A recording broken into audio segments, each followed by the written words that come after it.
নমস্কাৰ পোনপ্ৰথমে সকলোকে সেৱা জনাইছোঁ সশ্ৰদ্ধ প্ৰণিপাত জনাইছোঁ আৰু যেহেতু আমাৰ মৰমৰ শিল্পী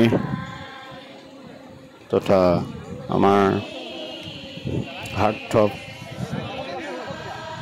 জুবিন দাক শেষবাৰৰ বাবে আমি একাজলি শ্ৰদ্ধাঞ্জলি জনাইছোঁ আৰু জুবিন দা সদায় আমাৰ মাজত এনেকৈ থাকি যাওক সেয়ে ভগৱানৰ ওচৰত প্ৰাৰ্থনা জনাইছোঁ আৰু আমাৰ ৰাওনা গাঁওবাসীসমূহ ৰাইজে একত্ৰিত হৈ আজি জুবিন দাক শ্ৰদ্ধাঞ্জলি জনাইছে। ভিডিঅ'টো বনোৱা সময় হৈছিল কিন্তু ভিডিঅ'টো দিয়াৰ কোনো মানসিকতা নাছিল আপোনালোকৰ মাজলৈ, তাৰ বাবে শেহতীয়াকৈ দিয়াৰ বাবে ক্ষমা প্ৰাৰ্থী। জুবিন দাক ভাল পোৱা প্ৰতিজন ভাৰতীয়ই হয়তো উপলব্ধি কৰিছে মৰ্মে মৰ্মে আমি কাক হেৰুৱাম, কিন্তু মোৰ দৃষ্টিভংগীৰে জুবিন দাৰ কেতিয়াও মৃত্যু নহয় বা হ'বও নোৱাৰে।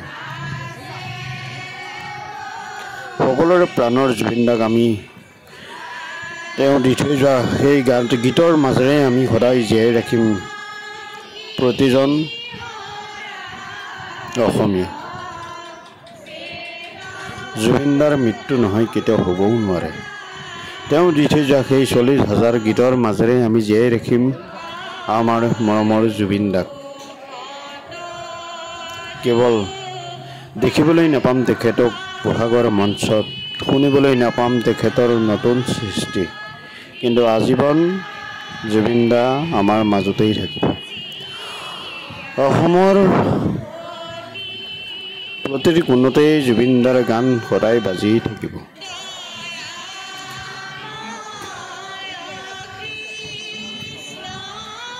অসমৰ সংগীত জগতৰ উজ্জ্বল নক্ষত্ৰ জুবিন দাক হেৰুৱাই বহু লোক মৰ্মাহত হৈছে।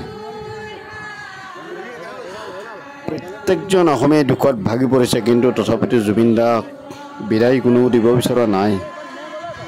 প্ৰত্যেকজন অসমীয়াক জুবিন দাক লাগে, কেৱল জুবিন দাক। কোনোবাই কৰিছোঁ প্ৰতিবাদ, কোনোবাই দুখো বুজাৰিছোঁ জুবিন দাক আমাৰ মাজলৈ আনিবলৈ, কিন্তু জুবিন দাক আমি কায়িকভাৱে নাপালেও তেখেতক আমি সদায় স্মৰণ কৰি থাকিম। প্ৰতিজন অসমীয়াই জুবিন দাক হৃদয়ত ৰাখি আমি আগুৱাই যাবই লাগিব। জুবিন দা আমাৰ সাহস আছিলে, জুবিন দা অসমীয়া সমাজ জীৱনৰ এক সাহস আছিলে, যাৰ কথাতেই আমি সকলোৱে সৰভাই দিছিলোঁ, আৰু সেইজন জুবিন দা মুখৰ মাতেই বন্ধ হৈ গ'ল চিৰদিনলৈ। জুবিন দা তুমি সদায় অমৰ হৈ থাকিবা আমাৰ মাজত, তোমাক সদায় স্মৰণেই কৰি থাকিম। তোমাৰ মৃত্যু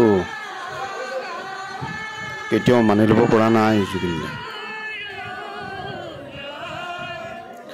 তুমি ইমান সহজে গুচি যাবা বুলি কেতিয়াও ভবা নাছিলোঁ। কিয় তুমি কাকো এবাৰো নক'লা তুমি ইমান অসুস্থ দেহাৰে কিয় গৈছিলা বাৰু?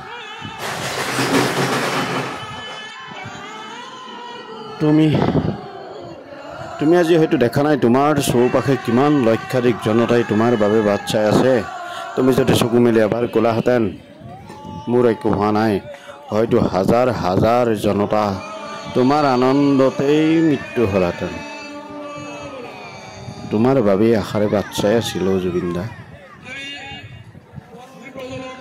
জানোচা তুমি আকৌ ঘূৰি আহিবা। তুমি শেষবাৰৰ বাবে অসমত পদাৰ্পণ নকৰালৈকে কোনো মানি ল'ব পৰা নাছিলে সঁচাকৈ জুবিন দা তুমি গুচি গৈছা আমাৰ মাজৰ পৰা চিৰদিনৰ বাবে। কিন্তু যেতিয়া তুমি আহি শেষবাৰৰ বাবে গুৱাহাটীত বৰঝাৰ বিমানবন্দৰত ভৰি দিলা, তেতিয়াই তোমাক সকলোৱে ভাবি ল'লে তুমি আৰু নাই, তুমি সঁচাকৈ গ'লাগৈ জুবিন দা।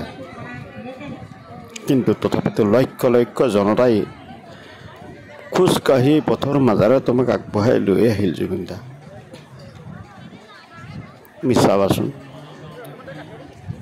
তুমি এবাৰ চকু মেলি যদি চাব পাৰিলেহেঁতেন হয়তো অনুভৱ কৰিলেহেঁতেন তুমিতো সদায় জানা অসমৰ প্ৰত্যেকজন জনতাই তোমাক হৃদয়ত ৰাখে তোমাক ভাল পায় কিন্তু সেই ভাল পোৱা আৰু এই ভাল পোৱাৰ মাজত বহুত পাৰ্থক্য আছিল জুবিন দা তুমি দেখাহেঁতেন তুমি এবাৰ যদি চকু মেলি চাব পাৰিলাহেঁতেন হয়তো অনুভৱ কৰিব পাৰিলাহেঁতেন তুমি যে কৈছিলা জাতি ধৰ্ম বৰ্ণ নিৰ্বিশেষে মই সকলোকেই জীয়াই ৰাখিম সঁচা অৰ্থত তোমাৰ কোনো জাতি নাই তোমাৰ কোনো ধৰ্ম নাই প্ৰত্যেক জাতি ধৰ্মৰ মানুহে গৈ তোমাৰ চৰণ চুই এবাৰ সেৱা কৰাৰ হেঁপাহত সকলোৱে ঢাপলি মেলি ৰাখি সৰু সজাই যোৱা গৈ জুবিন দা